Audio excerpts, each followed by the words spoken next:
நமச்சிவாய வாழ்க. எல்லா உயிர்களும் இன்புற்று வாழ்க. நாம் இன்று காணக்கூடிய வரலாறு இறைவனை எவ்வளவு எளிமையாக அடையலாம் என்பதற்கான ஒரு சான்று. இந்த உலகில் பிறந்துள்ள எந்த ஒரு உயிர்க்கும் ஏதோ ஒரு இசை பிடிக்கும். அந்த இசையிலே லயித்து போவார்கள். அவ்வண்ணம் பல்வேறு இசைக்கருவிகள் இருக்கின்றன. அந்த இசைக்கருவிகளிலே எல்லா இடங்களிலும் எல்லோரையும் மயக்கக்கூடிய ஆற்றலுடையது புல்லாங்குழல். இந்த புல்லாங்குழலை முறைப்படி தயாரித்து பல்வேறு அளவுகளிலே வைத்து இசை கச்சேரிகளிலே வாசிக்கும் பொழுது எல்லோரும் தங்களை மறந்து விடுவார்கள். அத்தனை சிறப்புடையது அந்த புல்லாங்குழல். இந்த புல்லாங்குழலிலே இசை வாசித்து இறைவனை அடைய முடியுமா என்று ஒரு கேள்வி எடுத்துக்கொள்வோமே. கண்டிப்பாக முடியும் என்பதற்கான ஒரு சான்று இன்றைய வரலாறு. இந்த வரலாறு நமக்கு அறிவிக்கக்கூடிய தன்மை செய்தி என்னவெனில், எப்பரிசேனும் ஏத்தும் என்பார். சாமியை எப்படியாவது கும்பிடுங்க, எப்படியோ ஒரு வழியில கும்பிடுங்கப்பா அப்படிம்பார். திருச்சிராப்பள்ளியிலிருந்து திருத்தவத்துறை செல்லும் வழியில் மாந்துறையில் இருந்து இடதுபுறம் நகர் என்ற ஊர் வழியே சென்றால் அங்கே திருமங்கலம் என்று ஊரை அடையலாம். அந்த திருமங்கலத்திலே ஏராளமான பசுக்களையும் கன்றுகளையும் காளைகளையும் பேணக்கூடிய ஆயர் குலத்திலே ஒரு குழந்தை பிறக்கிறது. அதற்கு அவருடைய பெற்றோர்கள் ஆனாயர் என்று பெயரிடுகிறார்கள். அந்த குழந்தை சிறுவயதிலேயே அவருடைய தாய் தகப்பன் வளர்ப்புப்படி சிறுமானின் திருவடியின்றி வேறெதையும் விரும்பாதவராக வாழ்ந்து வருகிறார். தினமும் அவர் பசுக்கூட்டங்களை காட்டிற்கு கொண்டு சென்று தீய விலங்குகளிலிருந்து காப்பாற்றி அவற்றுக்கு நீராட்டி நோய் வராமல் பாதுகாத்து நல்ல பசும் புல் நிறைந்த இடங்களுக்கு ஓட்டி சென்று மேய்த்து வருவதை வழக்கமாக கொண்டிருந்தார். பெரும்பாலும் இந்த மாடு மேய்ப்பவர்கள் எல்லோருமே எங்கள் பகுதியில் கூட அருமையாக புல்லாங்குழல் ஒன்றை கையில் வைத்து வாசிப்பார்கள். இந்த ஆயர் குலத்திற்கு ஒரு சிறப்புண்டு. அது என்னவெனில், அரச குடும்பத்தில் பிறந்தாலும் ஆயர் குடும்பத்தில் வளர்ந்த இந்த கண்ணன் இவருடைய வழிபாடு மூர்த்தியாக இருப்பார்.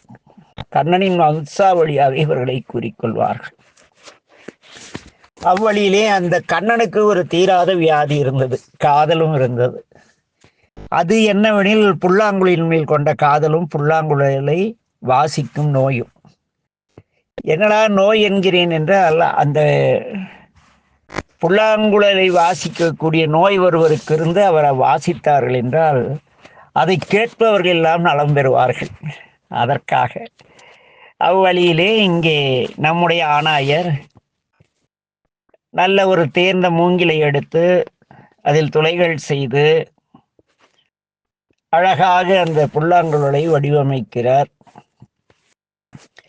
அந்த புல்லாங்குழலிலே இறைவனுடைய நமசிவாய என்ற 5 எழுத்தை இசை கூட்டி வாசிப்பது அவருக்கு மிகவும் பிடித்தமான ஒன்று. அவ்வழியிலே இந்த இசையமுதம் அண்ட சராசரங்கள் அனைத்தும் இன்புறும்படி ஒரு மிக மகிழ்வோடு வாசிப்பார். இசைக்கருவியை பணத்திற்கு வாசிப்பது வேறு, புகழுக்கு வாசிப்பது வேறு, கருணையோடு எல்லோரும் கேட்டு மகிழ வேண்டும் என்று வாசிப்பது வேறு. 3 விதமான வாசித்தல் இருக்கிறது. இதிலே கேட்பவர்களெல்லாம் இன்புறும் வண்ணம் அதில் கருணை சேர்த்து வாசிப்பது நம்முடைய ஆனாயருடைய செயல். இவ்வாறு வாசித்து கொண்டு வரும் பொழுது ஒரு நாள் ஆணாயர் வழக்கத்திற்கு மாறாக மிக பொலிவுடன் தன்னை அலங்கரித்து கொண்டு நெற்றி நிரம்ப நீர் பூசி தனக்கு கீழ் பணி செய்யும் ஆயலுடன் பசுக்கூட்டத்தினை மேய்ச்சலுக்காக கொண்டு செல்கிறார். அழைத்து சென்று பசுக்களை எல்லா இடங்களிலும் பரவி மேய்க்கும்படி தன்னுடைய துணை ஆயர்களுக்கு கூறிய பின் ஆணாயர் மலர்கள் பூத்து குலுங்குகின்ற ஒரு கொன்றை மரத்தின் அருகில் வந்து அமர்கிறார்.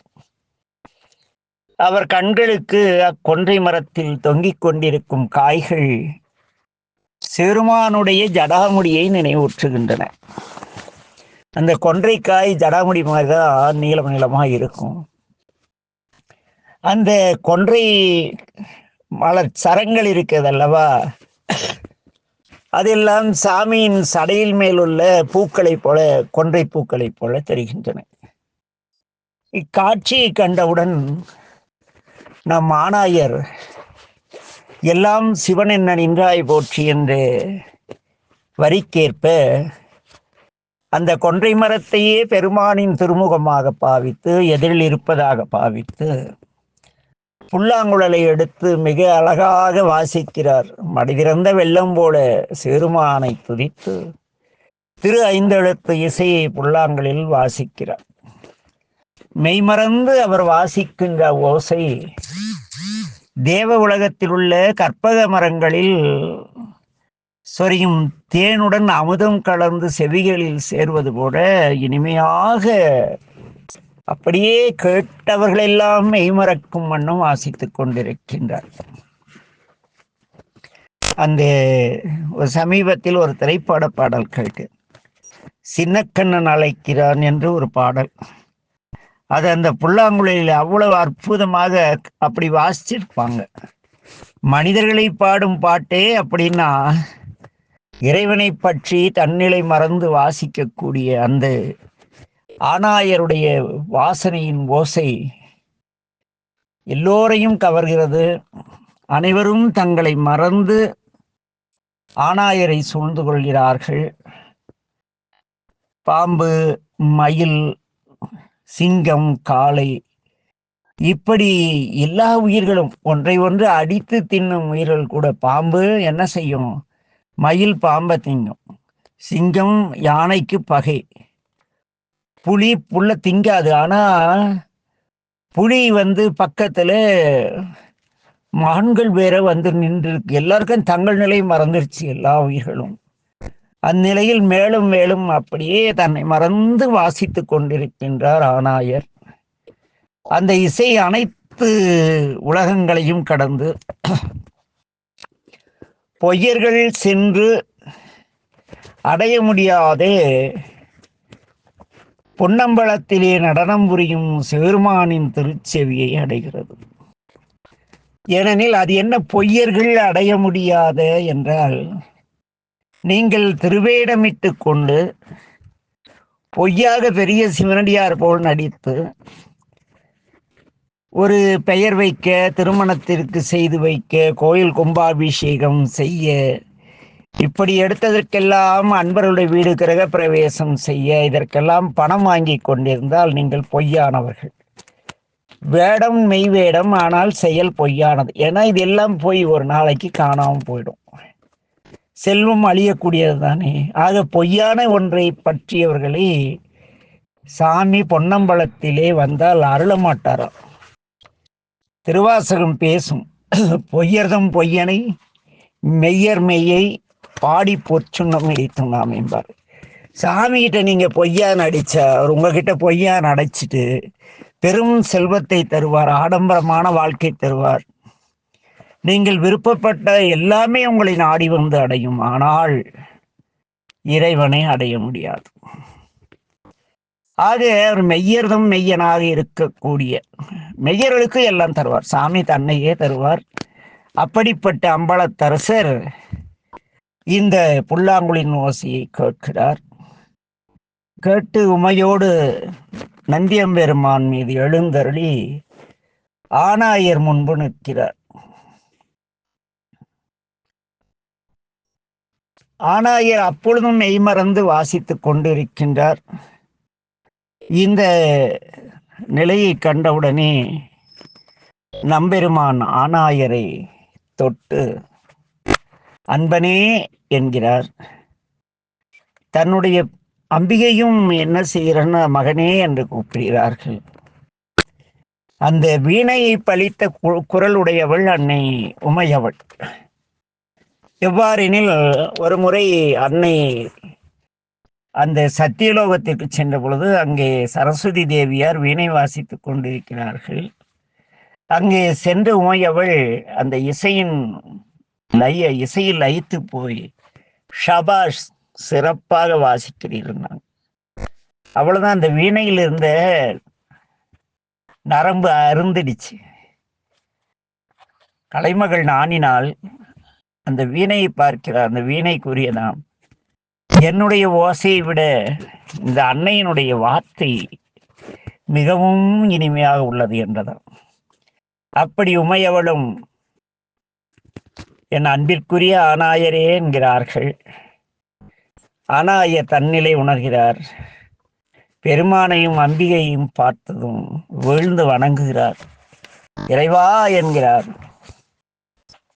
பெருமான் ஆனாயரை நோக்கி, நீ எப்பொழுதும் இந்த இசையை யாம் கேட்க இந்த நிலையிலேயே நம்மிடம் வந்து சேர்வாயாக என்று அவரை அழைத்து செல்கிறார். ஆனாயரும் சாமி அருகில் சென்றார்.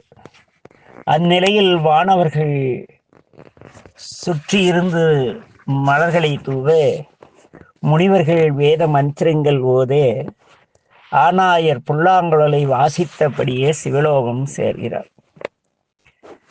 எவ்வளவு நல்ல வரலாறு இல்லை? ஒரு இசைக்கருவி வாசிக்க தெரிந்தால் அதை பொண்ணுக்காகவும் பொருளுக்காகவும் வாசிக்க கூடாது.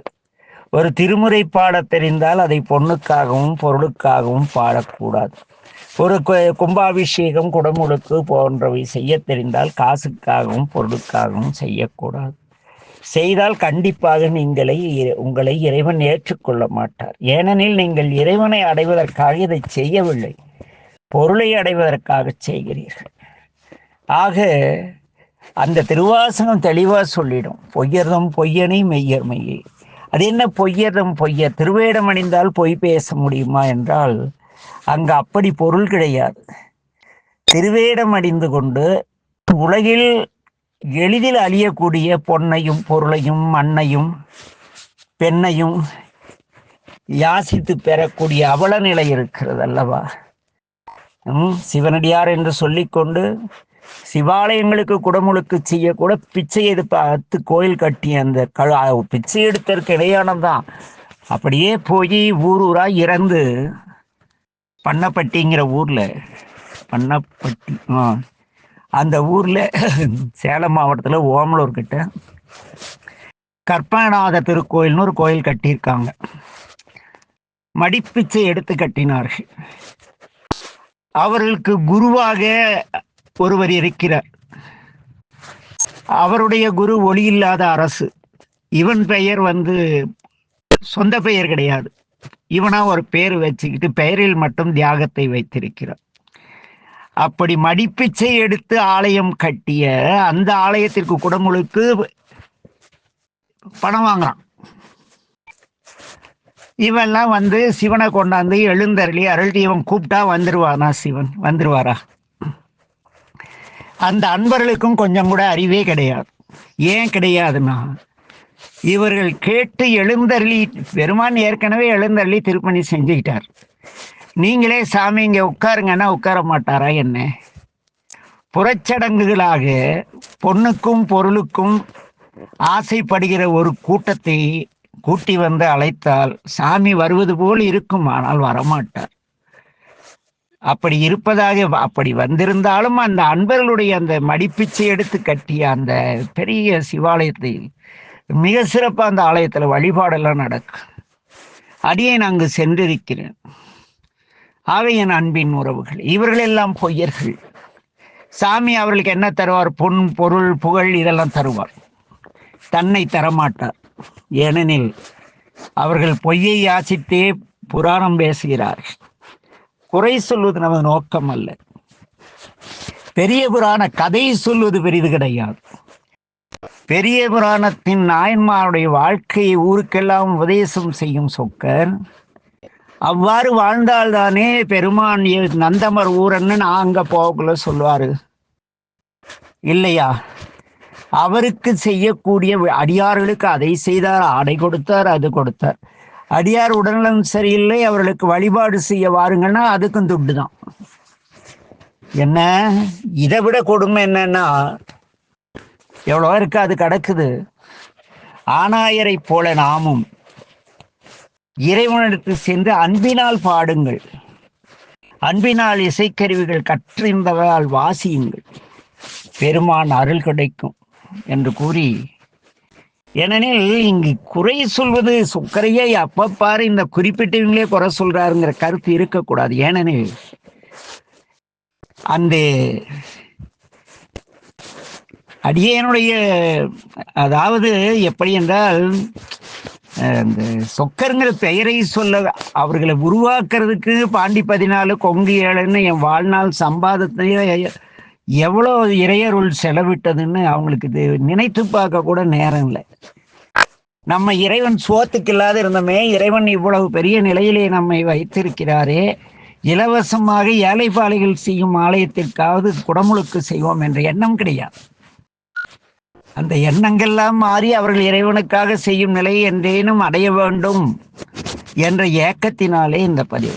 ஏனெனில் நாம் வளர்த்த பிள்ளைகள், அதிலே ஒருத்தன் சொன்னான், இந்த காலத்துல பெத்த பசங்களே சொன்னா கேட்கறதுல ஏதோ கொஞ்ச நாள் வந்தையா கதை சொன்னையா, உன்னை போட்டுதல்ல ரொம்ப நேரம் ஆகாது. அந்த தியாகத்தை பெயரில் தம்பி ஒருத்தன் இருக்கான், உன்னை போட்டுதல்ல ரொம்ப நேரம் ஆகாது, எங்க அண்ணனையோ ஞானாசிரியர் எதுவும் ஞானாசிரியரையோ அந்த அருட்குருநாதையோ பேசக்கூடாது, கொன்னுடுவோன்னா. இப்படிப்பட்ட ஒரு தம்பியே எப்படின்னா அண்ணன் எப்படி இருப்பார்? அண்ணனுக்கு தெரியாத தம்பி எதுவும் செய்ய மாட்டார். இப்படிப்பட்டவர்களால் ஆளாக்கப்பட்டால் எங்கே அன்பர்கள் ஆணாயராக மாறுவது? அவர்களும் பொன்னிற்காகவும் பொருளிற்காகவும் யாகம் செய்யவும் வேள்வி செய்யவும் சடங்கு செய்யவும் சென்று விடுவார்கள். எனவே என் அன்பின் உறவுகளே, இந்த பதிவு ஆணாயரின் பதிவு. நீங்கள் உங்களுக்கு தெரிந்த வித்தையை புல்லாங்குழலோ தேவாரம் பாடுவதோ அதையோ வைத்து பெரிய புராணம் கதை வைத்து பொருளீட்டக்கூடாது. பொருளீட்ட இதை பயன்படுத்தக்கூடாது. இறைவனுடைய அருளை ஈட்ட பயன்படுத்த வேண்டும் என்ற ஒரு ஆசையின் வெளிப்பாடே இது. இந்த குழியில் உள்ள நிறைய பேர் என்னிடத்து தொடர்பில் கேட்டார்கள், இவர்களை குறை சொல்லவில்லை என்றால் உங்களுக்கு பதிவே போட வராதா என்றார்கள். இவர்கள் மட்டும்தான் எல்லா இடத்திலும் பொய்யாக வேடமிட்டு தஞ்சை கட்டி எல்லா ஊர்லையும் ஏமாத்தி தங்களால் எதேதோ வச்சு நல்லா சம்பாதிச்சுட்டு, இவங்க சம்பாதிக்கிறது பிரச்சனை இல்லை சாமி, இவ்வளோ சம்பாதிக்கும் பொழுது மடிப்பிச்சை எடுத்து கோயில் கட்டுற கோயிலில் கூட ஒரு ஆண்டு விழாக்கோ எதுக்கோ போனால் ஒரு 50,000 20,000 வாங்குறாங்கன்னா இவர்கள் பொய்யர்கள் தானே. ஆக இறைவன் பொய்யதும் பொய்யன் மெய்யதும் மெய்யன் என்பதை உணர்ந்து நாமேனும் வேதம் 4னும் மெய்ப்பொருளாவது நாதன் நாமம் நமச்சிவாயவே என்ற திருஞான சம்பந்தரின் வாக்கின்படி நமச்சிவாய வாழ்க என்ற இந்த மந்திரத்தை தினந்தோறும் சொல்லிக் கொண்டிருங்கள். நமக்கு புல்லாங்குழலில் வாசிக்க தெரியாதல்லவா, வாயினால் சொல்லலாம் அல்லவா? நாத்தழும்பெற ஏத்தும். அவ்வாறு ஏத்தும் பொழுது பார்ப்பவரிடத்திலெல்லாம் நீங்கள் நமச்சிவாய வாழ்க என்று சொல்லும் பொழுது, கொல்ல நமந்தமர் நம்மை அழைத்து செல்ல வரும் பொழுதும் நம்மை அறியாமல் என்னை நான் மறைக்கணும் சொல்லும் நான் நமச்சிவாய என்ற சுந்தரின் வாக்கிற்கிணங்க நீங்களும் நமச்சிவாய வாழ்க என்று அந்த யமர்படரிடம் கூறும் பொழுது அவர்களை நம்பெருமானிடத்து நம்மை சேர்ப்பார்களா இல்லையா? முயற்சிப்போமா? பொன்னிற்காகவோ பொருளிற்காகவோ புகழுக்காகவோ சிவருமானை வழிபடாதீர்கள். சிவருமானை அடைவதற்காக வழிபாடு செய்யுங்கள். உங்கள் வித்தைகள் எல்லாம் இறைவனை அடைவதற்காக இருக்கட்டும். பொருளீட்டுவதற்காக இருக்கக்கூடாது என்ற வேண்டுதலை கூறி இந்த பதிவை நிறைவு செய்கிறோம். நமச்சிவாய வாழ்க.